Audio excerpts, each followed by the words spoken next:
Mengapa setelah kemerdekaan kolonialisme masih ada? Mengapa masyarakat yang hidup dari sumber daya malah menjadi kelompok yang paling menderita?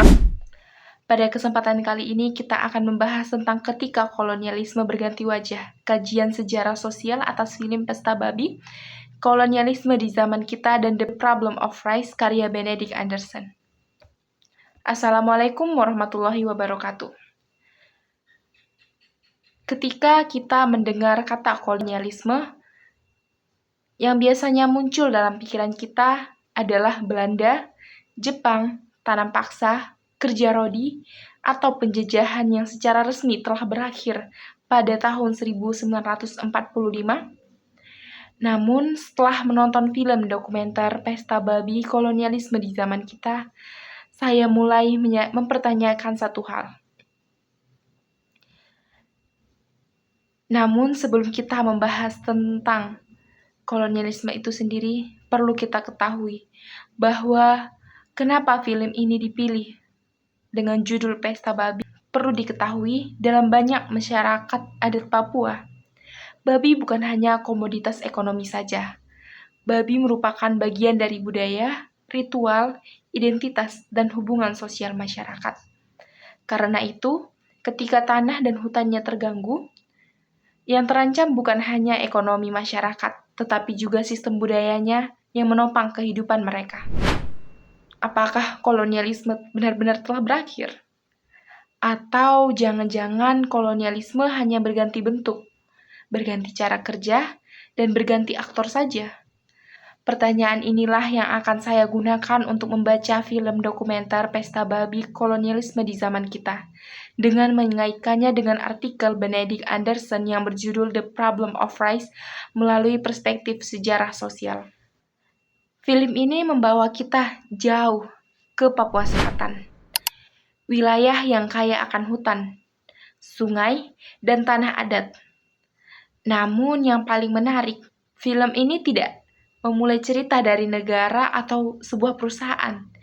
Film ini memulai cerita dari masyarakat adatnya sendiri.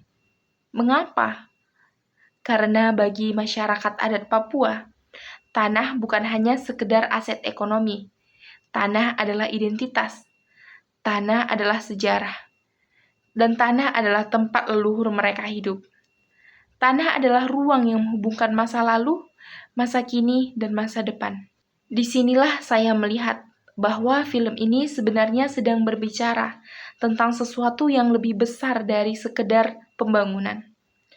Film ini sedang berbicara tentang relasi kuasa, tentang siapa yang berhak menentukan masa depan suatu wilayah, dan tentang siapa yang harus menanggung akibat dari keputusan ini. Saat menonton film ini, saya mengaitkannya dengan tulisan karya daripada Benedict Anderson yang berjudul The Problem of Rice. Anderson meneliti kondisi petani Jawa pada masa pendudukan Jepang tahun 1944 sampai 1945. Dalam artikelnya, ia menunjukkan bagaimana pemerintahan Jepang menerapkan kebijakan wajib setor beras kepada negara. Petani harus menyerahkan hasil panennya demi memenuhi kebutuhan perang Jepang. Akibatnya, banyak petani yang kehilangan kendali atas hasil kerja mereka sendiri. Mereka menanam padi, tetapi tidak bebas menikmati hasil panennya. Bahkan, banyak daerah yang mengalami kekurangan pangan ataupun mengalami kemiskinan yang semakin parah. Sekilas Jawa tahun 1945 dan Papua abad ke-21 terlihat sangat berbeda. Tetapi jika kita melihat lebih dalam, ada pola yang sama. Dalam artikel Anderson, petani kehilangan kontrol atas beras yang mereka hasilkan. Dalam film Pesta Babi, masyarakat adat kehilangan kontrol atas tanah yang mereka warisi turun-temurun. Objeknya memang berbeda, tetapi logika kekuasaannya sama. Masyarakat memiliki sumber daya, namun mereka tidak memiliki kuasa penuh atas sumber daya tersebut. Untuk memahami kondisi ini, saya menggunakan teori Karl Marx tentang konflik kelas. Menurut Marx sendiri, sejarah manusia adalah sejarah perjuangan antara kelompok yang menguasai alat produksi dan kelompok yang bekerja menggunakan alat produksi tersebut. Dalam masa kolonial Jepang, alat produksi itu adalah sawah dan hasil panen padi. Dalam film Pesta Babi, alat produksi itu adalah tanah adat, hutan, sungai, dan sumber daya alam Papua. Yang menarik, masyarakat adat hidup di atas sumber daya tersebut, tetapi keuntungan terbesar justru sering dinikmati oleh pihak yang memiliki kekuasaan ekonomi dan politik. Dalam perspektif Karl Marx, inilah yang disebut sebagai hubungan yang eksploitatif. Kelompok yang bekerja dan mempertahankan sumber daya tidak selalu menjadi kelompok yang memperoleh manfaat terbesar dari sumber daya tersebut. Namun, saya merasa teori Karl Marx belum cukup. Mengapa? Karena tidak semua bentuk dominasi dilakukan dengan kekerasan. Disinilah teori daripada Antonio Gramsci menjadi penting. Gramsci memperkenalkan konsep hegemoni. Menurut Gramsci, kekuasaan seringkali bekerja melalui cara berpikir, yaitu melalui ide, melalui narasi, melalui sesuatu yang dianggap normal. Dalam film, proyek-proyek besar sering dibungkus dengan kata-kata yang terdengar positif, seperti misalnya kata pembangunan, kata investasi, kata kemajuan, ketahanan pangan, pertumbuhan ekonomi. Semua istilah itu terdengar baik. Tetapi pertanyaannya adalah, kemajuan untuk siapa?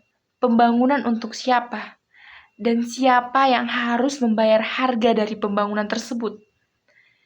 Film ini mengajak kita melihat bahwa di balik bahasa pembangunan yang terlihat indah, terdapat masyarakat yang kehilangan ruang hidupnya. Disinilah konsep hegemoni Gramsci bekerja. Ketika suatu kebijakan dianggap sesuatu yang wajar dan tidak dapat dipertanyakan, maka dominasi menjadi lebih mudah diterima. Selanjutnya, saya melihat film ini melalui teori James Scott tentang moral economy of the peasants atau ekonomi moral petani. Menurut Scott, masyarakat pedesaan tidak selalu memikirkan keuntungan sebesar-besarnya. Yang paling penting bagi mereka adalah keberlangsungan hidup, keamanan pangan, keamanan tanah, serta keamanan komunitasnya. Karena itu, ketika tanah adat mulai hilang, yang dipertaruhkan bukan hanya nilai ekonomi, yang dipertaruhkan adalah seluruh sistem kehidupan masyarakat. Hal ini sangat mirip dengan yang dijelaskan Anderson dalam The Problem of Rice. Petani Jawa bukan hanya kehilangan beras, mereka kehilangan rasa aman terhadap masa depan hidup mereka. Demikian pula masyarakat adat dalam film ini. Yang mereka khawatirkan bukan hanya kehilangan tanah, mereka khawatir kehilangan cara hidup yang selama ini membentuk identitas mereka. Dari perspektif sejarah sosial, bagian inilah yang paling penting. Kenapa? Karena sejarah sosial tidak hanya membahas negara, pemerintah, ataupun tokoh-tokoh besar saja. Sejarah sosial berusaha melihat pengalaman daripada orang-orang biasa. Bagaimana kehidupan mereka berubah, bagaimana mereka menghadapi kebijakan yang dibuat oleh pihak yang lebih berkuasa, dan bagaimana mereka bertahan, serta bagaimana mereka melakukan perlawanan. Baik dalam artikel Anderson maupun dalam film, kita melihat bahwa kelompok yang paling terdampak adalah masyarakat biasa, yaitu petani, masyarakat adat, komunitas lokal. Mereka adalah kelompok yang paling sedikit dilibatkan dalam pengambilan keputusan, tetapi justru menjadi kelompok yang paling besar menerima dampaknya. Pada akhirnya, saya sampai pada satu kesimpulan.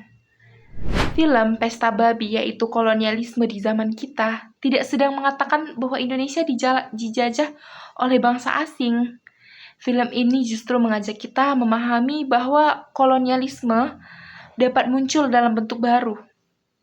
Jika dahulu kolonialisme bekerja melalui pendudukan militer dan kekuasaan politik, maka hari ini kolonialisme dapat bekerja melalui penguasaan sumber daya, pembangunan yang tidak partisipatif, dan ketimpangan relasi kuasa. Inilah sebabnya mengapa film ini sangat relevan jika dibaca bersama dengan artikel Benedict Anderson yang berjudul The Problem of Rice. Meskipun dipisahkan oleh waktu yang lebih dari 28 tahun, keduanya menunjukkan pola yang hampir sama, yaitu ketika masyarakat menghasilkan dan menjaga sumber kehidupan justru kehilangan kendali atas sumber kehidupan tersebut.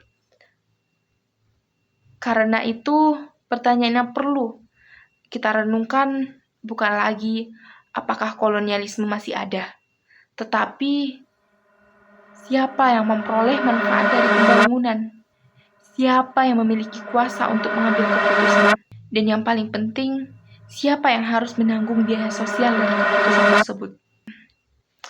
Perlu kita ingat bahwa kolonialisme tidak selalu datang dengan membawa bendera asing. Kadang ia datang membawa proposal investasi, izin konsesi, dan janji pembangunan. Sekian, terima kasih. Saya ucapkan wassalamualaikum warahmatullahi wabarakatuh.